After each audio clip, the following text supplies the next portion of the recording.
Une belle histoire sur le grand de la génération il y a 2 siècles et demi. Le Rabbi Yonatan Eibschitz, il a écrit Yarod Vache, aussi Kretu Pleti, des grands livres de psycha.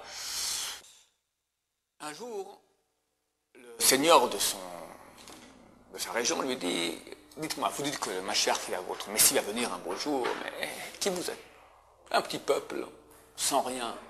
Même aujourd'hui on est une armée, Tzahal, mais on est un petit peuple, on est combien 6 millions par rapport à 1 milliard 300 millions d'ennemis qui nous entourent, le monde entier, ça, faut pas rêver, d'accord, avec même l'armée du monde, on n'est rien, le Rav Shark disait sans cesse, faut pas croire qu'on est ce qu'on n'est pas.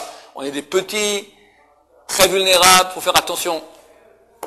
Alors comment lui dit, plus forte raison à l'époque, on n'avait rien du tout, on était un peuple en exil. Votre Messie viendra, il y a des armées, l'armée prusse, l'armée russe, l'armée française, l'armée britannique, des immenses grandes armées. Comment votre Messie viendra, comment il va faire la guerre, comment il va montrer qu'il sera un grand? Du coup, je te montre, dis à tous tes seigneurs, dans 3 jours, on va faire un concours de combat de coq. Que chacun prépare bien son coq, on verra qui sera vainqueur. Moi, je mènerai mon coq aussi, on verra. Je te montrerai que moi, je serai le vainqueur. Ah ouais? Ok, très bien. Le roi envoie des édits spéciaux à tous ses seigneurs. Venez, dans 3 jours, chacun amène son coq de combat le plus fort, et on va voir maintenant qui va gagner.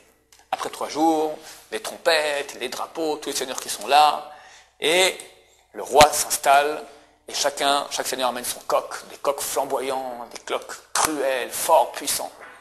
Et le roi vient, il sort un coup de son sac comme ça, un petit coq, tout freluquet, tout tremblotant. Les seigneurs là se regardent en faisant des sourires, des coups d'œil comme ça, ils rigolent déjà. Bon, les trompettes sonnent, le roi ordonne que le combat commence. On jette les coqs dans l'arène. Et le combat commence. Les coqs l'un sur l'autre, ils se griffent, ils se mordent, ils se griffent. Le petit coq du rab, il va se cacher dans un petit coin comme ça, il fait rien du tout. Et à la fin du combat, tous les coqs sont morts, et le petit coq qui sort comme ça, tout penaud, vivant. C'est marqué dans les textes qu'à la fin des temps, il y aura une grande guerre dans le monde. On n'est pas prophète ni fils de prophète. C'est vrai que tout le monde sent un peu que c'est pour bientôt. On ne sait pas quand ça se passera. C'est marqué très clairement qu'il y aura une grande guerre entre l'Occident et l'Orient. Alors je rajouterai même un petit truc que j'ai pas... C'est marqué dans les écrits de Rabbi Yoshua Eshel Meapta qu'à la fin des temps, les peuples voudront faire la guerre entre eux. Mais ils verront que s'ils font la guerre entre eux, le seul qui va en profiter en fait, c'est le peuple d'Israël. Alors, ils vont tout faire pour ne pas rentrer en guerre. Mais néanmoins, c'est marqué, comme ça a dit Rabbi Joël Meapta, par la tignasse de leur chevelure, de force, ils seront obligés de rentrer en guerre. Et il a rajouté, on peut dire cela en mon nom, comme si on entendait de la bouche d'un prophète. On a un exemple éloquent de cela par le combat de coq de Rabbi Yonatan Eibschitz. Bonne journée.